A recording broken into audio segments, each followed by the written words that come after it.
My name is Stephen Miller, and I am the Communications Manager at Waubonsee Community College. We have this podcast so that people can learn more about the employees, students, partners, and programs of Waubonsee. Adam Schauer has been the Dean for Adult Education at Waubonsee since October 2018. He is very active in providing opportunities for education to adults in many ways. We sat down and talked about an important program in our community that is education for people who are incarcerated in area jails. We hope you enjoy the conversation. Today we're talking to Adam Schauer. Adam is the Dean for Adult Education at Waubonsee, and he oversees many facets of learning for adults throughout our community and our area. And today we're talking specifically about learning opportunities for people who are in area jails. According to a study that tracked more than 400,000 people who were released from prisons in 30 states, about 2/3 of those people were arrested again within 3 years of release, and more than 75% of those people were rearrested within 5 years. More than half of those people who were arrested again were rearrested within a year of being released the first time. So, Adam, with that as context, what is this thing that we're doing here at Waubonsee, Adam? So prior to joining Waubonsee Community College as the Dean for Adult Education, I worked for an organization, a nonprofit in Chicago known as the Safer Foundation. The Safer Foundation is widely known as a leader in recidivism reduction, returning citizen education, training, workforce development. And so in probably early 2019, representative from Sheriff Ron Haynes' office, her and I had met at a small business development meeting and began discussing opportunities. And Sheriff Ron Haynes was very focused on bringing opportunities into the jail for detainees to really address the recidivism rate that they were experiencing at Kane County Jail. And education, as we know, has a transformative power to be able to help individuals. And so we began the discussion with Sheriff Ron Haynes and his staff to begin looking at opportunities to provide high school equivalency education inside of Kane County Jail. So, Adam, you mentioned this term recidivism. Recidivism. Mm-hmm.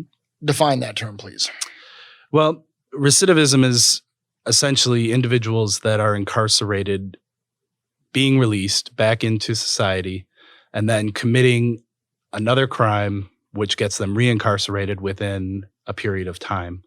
And basically, in Illinois, we have about an 89% recidivism rate, which means that 89% of the individuals that are being incarcerated end up reoffending within a period of time.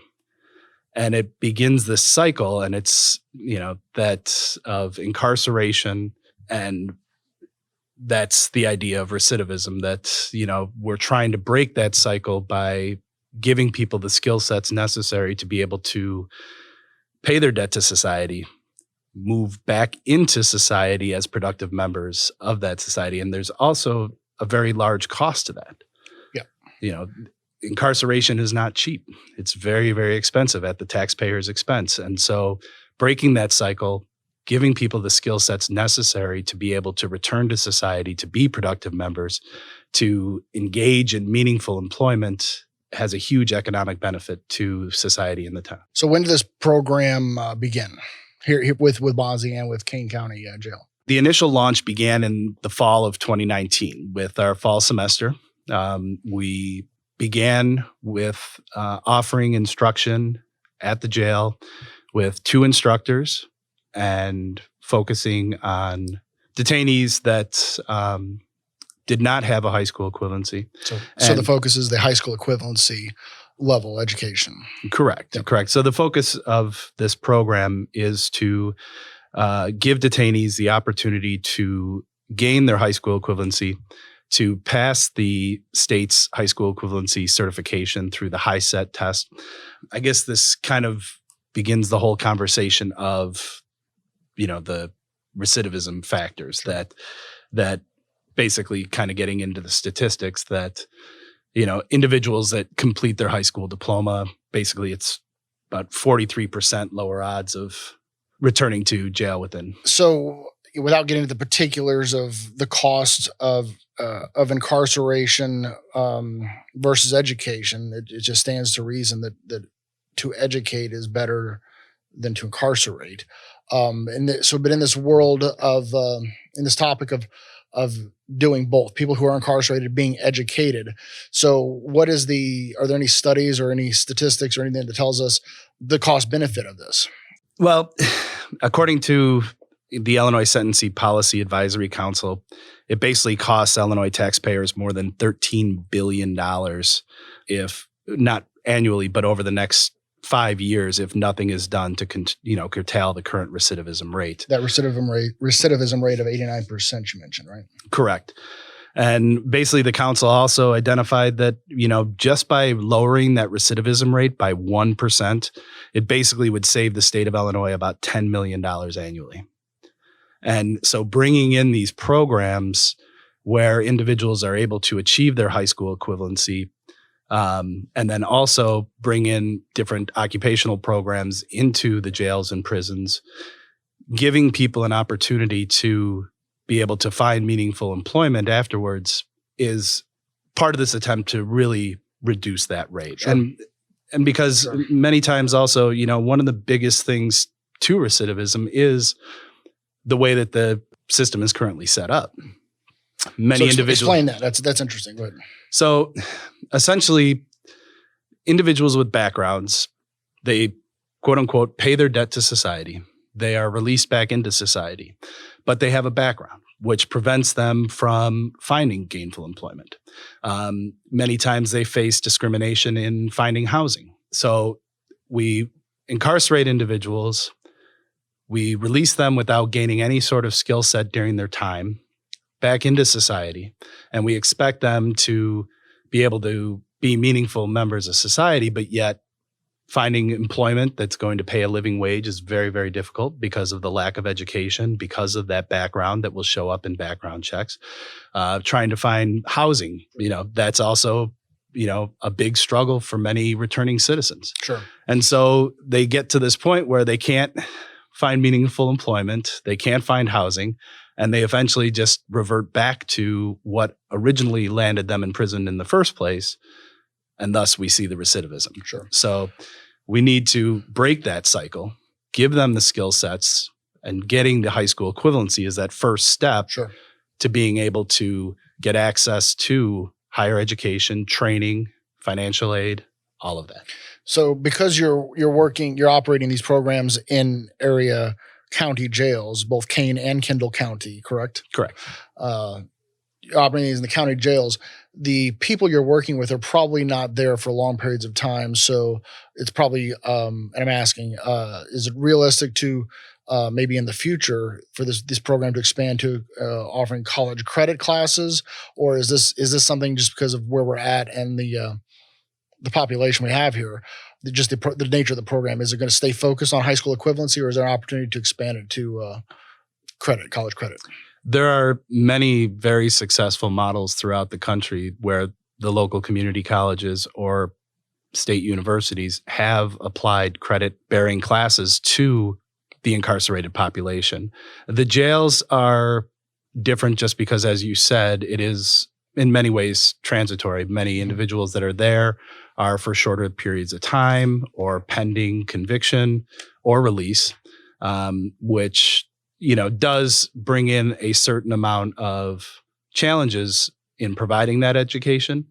But as individuals transition to the prisons, there are educational opportunities that they would be able to continue at the local prisons throughout the state. But we've also built a strong network to help individuals that are transitioning out of the jail to be able to be aligned with their local community college. So they're able to come into the program, begin working on that high school equivalency with the partnership with the local regional offices of education, both Kane and Kendall.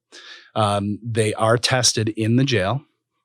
We do have some individuals that will be completing all portions of their high school equivalency soon and be receiving their certificate from the state of Illinois for their high school equivalency. Really? while they're incarcerated? while they are incarcerated. Interesting. Okay. And so, but even that, individuals say that during their time with us, they're only able to pass one or two portions Sure. of that high school equivalency.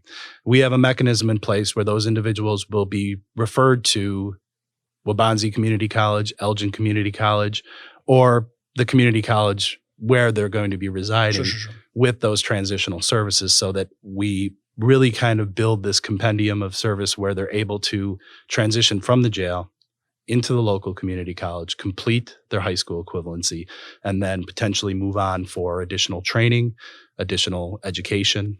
Whether that be career training or transfer education. Correct. Yep. Got it. Correct. Okay, so a question that came to mind: so what is the scope of the problem here for those of us who don't know? Like, how many in the two counties we're operating in? How many people who are incarcerated are there to serve in this way? Well, the need is greater than the capacity that we're able Sure. to provide. At Kane County, we are providing educational services directly in the housing units. And these housing units, they have facilities, but they are not what you would call a traditional classroom. Sure. So, Certainly limited. correct. The numbers are very limited in that we're able to provide direct instruction within those facilities. Sure. And the same is true at Kendall. At Kendall, we're pretty much limited to about 10 students with the space that they have. Sure. But what we've done to kind of address this, and both of the administrations at both Kane and Kendall are very progressive in looking at the opportunities for the detainees Sure. to be able to provide educational content while they're detained. And so to that end, we've kind of built a model that is very much hybrid in nature. So our instructors are in class working with individuals, but the inmates have access to tablets. And so they're able to supplement their instruction, the one-on-one instruction, by utilizing this hybrid format and get educational content while our instructors are not there. And we're able to monitor that. So through a partnership with the tablet companies, we have been given access to where we can monitor the students' tablet usage and be able to apply that to the classroom. So our instructors are very much differentiating instruction. So in the same classroom, you may have one individual that is working on their language arts while another individual is working on their science module. Okay. And they supplement this through this tablet program, which allows the detainees to be able to access that content during the whole time that they're able to have access to these tablets. Sure. So it's very much a unique model in that aspect. So obviously something like this involves a lot of partnerships, and it's Waubonsie partnering with the counties, and you mentioned the sheriff's office and things. So who are some of these other partners? And obviously there's technology involved. Who are the partners that are really supporting all this? It really is a big consortium of individuals. First off, it starts at the top with the sheriffs. Sheriff Hain and Sheriff Baird, both very much focused on bringing opportunities to the detainees to try to not only keep our communities safe, but also provide opportunities so that these individuals kind of break that cycle, the revolving door of incarceration. Sure. And there's considerable savings to the taxpayers with it. So it starts with them and their focus on bringing these in. And then, we have individuals that reached out to us and partnering with them. With Kane County, we've partnered with Elgin Community College's adult education program to make sure that handoff for the individuals that Sure. are transitioning out of the jail. The majority of individuals that are incarcerated there are coming from either Waubonsie Community College's district or Elgin Community College's district. So we want to make sure that those individuals have that warm handoff to make sure that what we started and the work that they've begun continues and they finish. Wherever they go. Exactly. Because our community college district boundaries do not overlay perfectly with like county boundaries and all these other jurisdictions. So these kinds of partnerships with neighboring colleges is important to ensure that warm handoff that you mentioned happens. Correct. And, we all have the same mission and we all have the same focus in providing value to our communities. And this is one of the major initiatives, Sure. as we know, being in education, that high school diploma, that high school equivalency certificate is so important, from everything from being able to get into the unions, getting access to financial aid. It's really transformative for many of the individuals that take advantage of this opportunity. So you mentioned this for Waubonsie, this first cohort. Is it a cohort? We call it a cohort, or it's the first sessions? It's not necessarily a cohort because of the transitional nature of the jails, which does bring in its own challenges.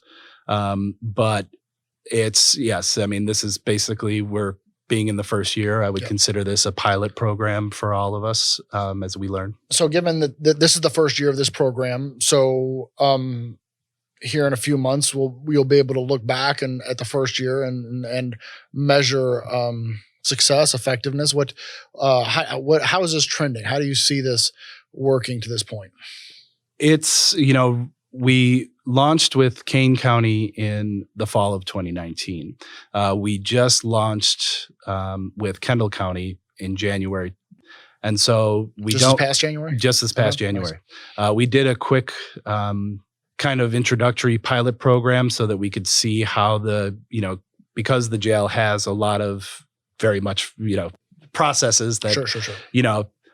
They have to follow. So we did run a small pilot at the end of fall semester there, just so we could measure how their processes would work at Kendall County.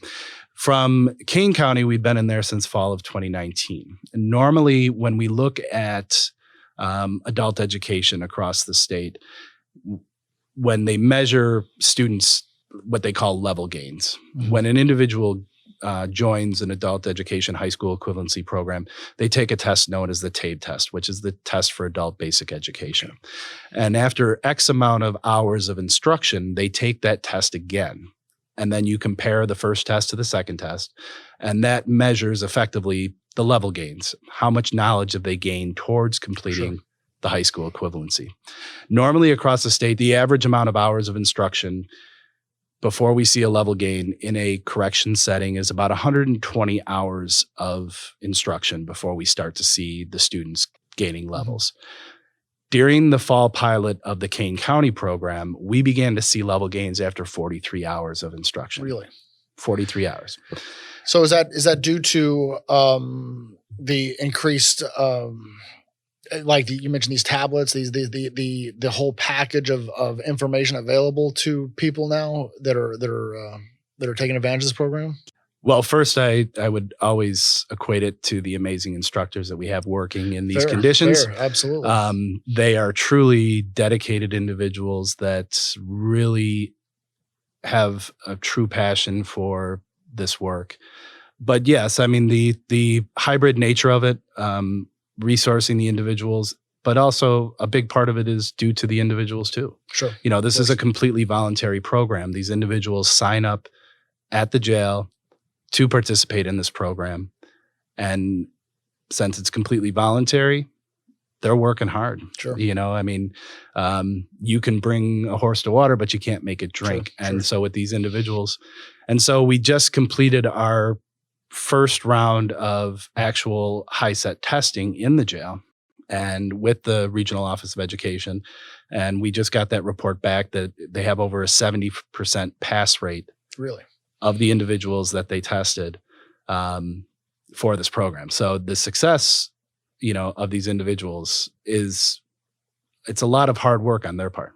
So Adam, what kind of folks, what kind of people sign up to teach in this environment? This is probably a difficult environment to work in. So what kind of people do this and get the positive results that you were just talking about? I don't know if there's a stereotypical person. The one thing that I can say about it is that, especially when it comes in, into the idea of incarceration in general, there's a lot of misconceptions. There's a lot of, we've all watched one too many TV shows, Sure. Because that's not the way that jails are. At King County, for instance, their corrections officers are not armed. Much of it is based upon mutual respect. Sure. And I guess until you actually get in that environment and begin to work with the detainees, those misconceptions go out the window very quickly. The type of educator that I'm looking for that will be successful in this environment is someone that is adaptable, someone that does not have those preconceived notions, but more so, the skill set that's necessary to be a successful corrections educator is multifaceted. Sure. The individuals that are instructing in the jail are content experts in all areas.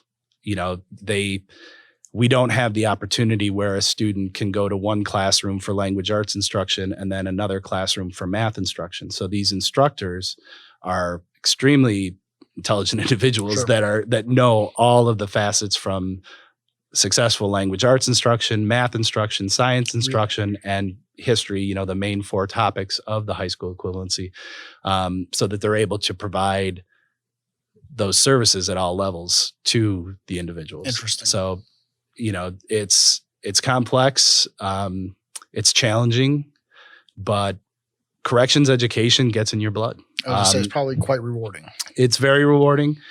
You see the impact very quickly. And many corrections educators, once they get into it, they don't want to get out. Sure. They're very much dedicated to providing services to this much needed population. So, Adam, obviously the benefit of education for many people is initial or better employment upon completion of education. But is there any what are the benefits to those who are in this program, maybe while they're still incarcerated, or what are the kind of the quality of life facets of it? I would imagine this is as with anybody who's pursuing any education. Once you accomplish it, there's an increase in self-confidence. There's all these intangibles. What do you say about that? What do you see about that? Well, I mean, we could spend hours talking about the amazing benefits of education across the board. For many of our individuals that are participating in corrections education, when we talk about these types of programs, the term second chance comes up all the time. And the reality of it is, for many of these individuals, it's really their first chance. When we're dealing with individuals that have backgrounds or currently incarcerated, many of them are dealing with addiction issues. They're dealing with, as we mentioned before, this cycle where, a family member or parent had been incarcerated prior. If you look back, their backgrounds would not follow a linear pathway. We're talking about individuals that have many, many adverse childhood experiences, these types of things. And so when they are incarcerated, beginning to work, most of them, begin to work on those addiction issues before they're enrolled in any sort of educational program or training. So that barrier is taken away. And so now, choices that they made when they were teenagers that, have gotten them where they're at now, they were not in a place to be able to engage with education at the time when they were. So now this gives them an opportunity to begin to, for lack of a better word, start righting some of those past mistakes, getting an opportunity to go back to school while they are serving their debt to society. Because many of them, when they get out, they have many, many responsibilities, employment. So time may not be available to them because of the requirements and the responsibilities that they have when they leave. So this is a productive use of their time. One of the things about jail is it's incredibly boring. I myself have never been incarcerated, but for most of these individuals, they're in their cells for the majority of the day. And so the opportunities for self-enrichment for these types of things are limited. And so this gives a sense of purpose. Much of the curriculum that we've implemented in the jails also revolves around some form of cognitive behavioral therapy, where our instructors are trying to help them reframe their focus on life. Sure. What their reality was prior to incarceration is not necessarily what the reality has to be when they exit. And so education has that transformative power where it can change a person's complete outlook on life. I had a friend of mine who told me a few years ago, he was a former high school English teacher. He told me he never really thought of himself as one who teaches English. That's what he did. But his goal was to teach about life through the discipline of English. And it sounds like a bit of that, just the ability to increase confidence and give a sense of purpose. I think it was the term you mentioned a minute ago. And just this ability to really alter a person's trajectory in positive ways. We talk about it a lot here at Waubonsie, and all colleges do. The challenges of the first generation student, the person who's gone to college in their family for the first time in their family, and there are certainly some challenges to that person who's not had that example. And I would imagine that is amplified with the people that you are working to educate in the jails. Very much so. I mean, when we first went into the jail, we have this paperwork that has to be filled out, student enrollment forms. All the students do receive a Waubonsie Community College, student ID number. They are Waubonsie Community College students. And so we have this waiver that students have to fill out that allows us to get access to their testing scores once they've completed. And I had this young lady, she was reading the waiver, and it's a very simple waiver.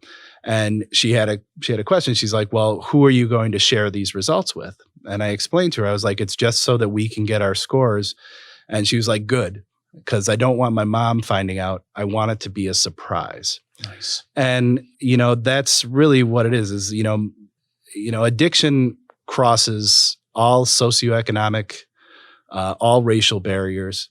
And so for many of these students, they've gone through treatment. They're now kind of getting their lives back together. Now it's in a prison setting, but now they're kind of like realizing that this is an opportunity for them to move forward. Sure. And, with all of these reentry, the focus nationwide on reentry opportunities is that we have to give people an opportunity to be able to put their background behind them. Sure. And not have it keep popping up and preventing them from moving on, because all we're going to be doing is perpetuating that cycle.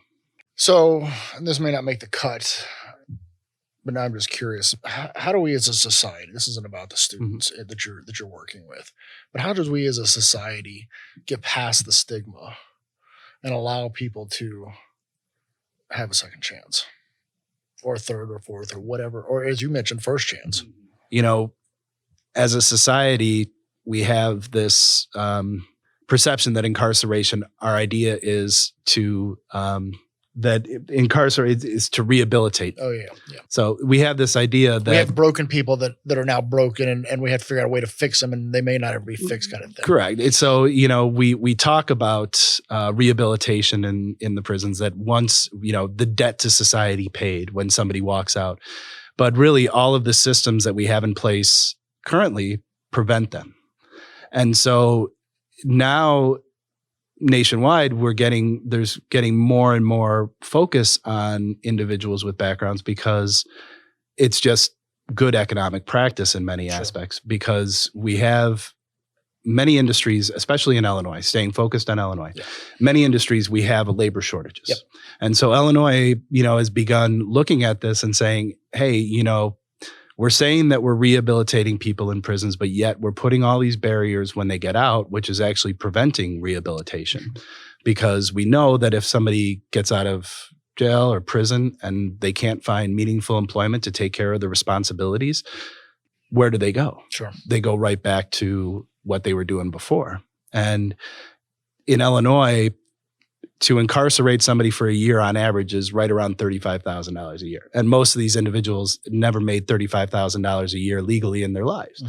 And so Illinois has looked at this and goes, okay, so right now we have these barriers. We have an individual that has a background they want to get into the healthcare field, but they're prohibited because they have this background that's preventing them from getting into it. So now Illinois has a healthcare waiver form where individuals, if they've put enough time between their crime and when they apply, they can now get a waiver where they can get certified in the state of Illinois, because the need for labor and need for qualified individuals in these areas, such as CNA or the healthcare field, we have to give people an opportunity. Sure. And many of the individuals that we're talking about are those individuals. They're not violent criminals. Right. They're not murderers. They're not rapists. They're individuals that, through many times, if you look in their background, had addiction issues, made very bad decisions. Had bad examples before them. Exactly. A whole host of other things. Correct. And, it's not uncommon that, you meet an individual in jail and they've got a family member that's in the same jail in a different area. It's really cyclical. The same thing is true even individuals without backgrounds.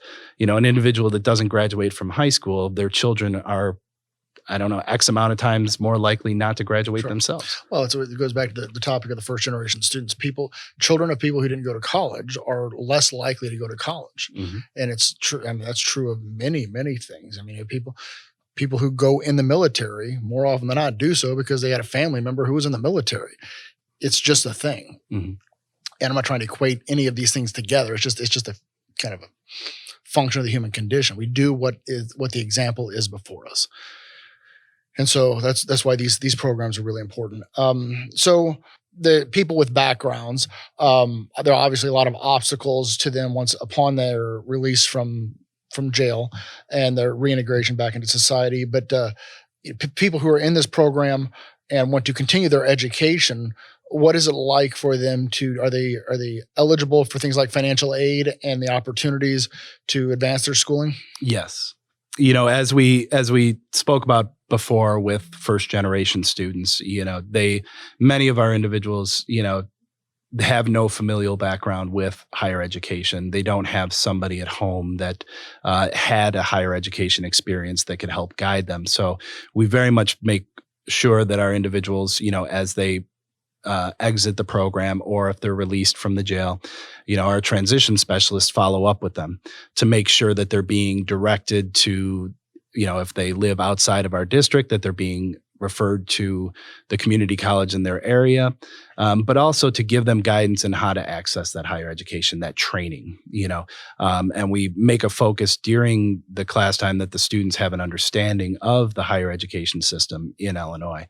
And that they do have access to financial aid. Many people, believe that because you have a background, you don't have access to financial aid programs, both state and federal, and that's completely false.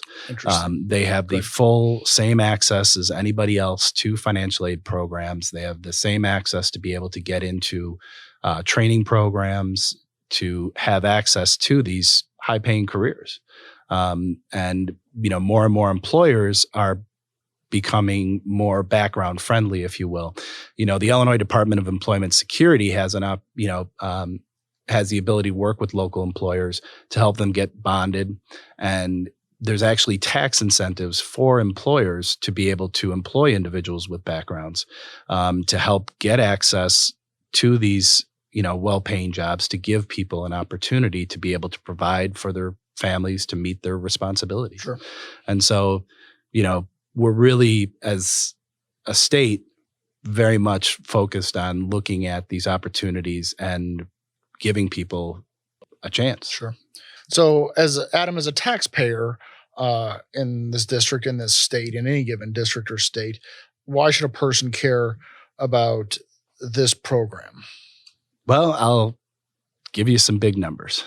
We like numbers here. Well, in Illinois, we have approximately around 47,600 people that are currently incarcerated in the state of Illinois.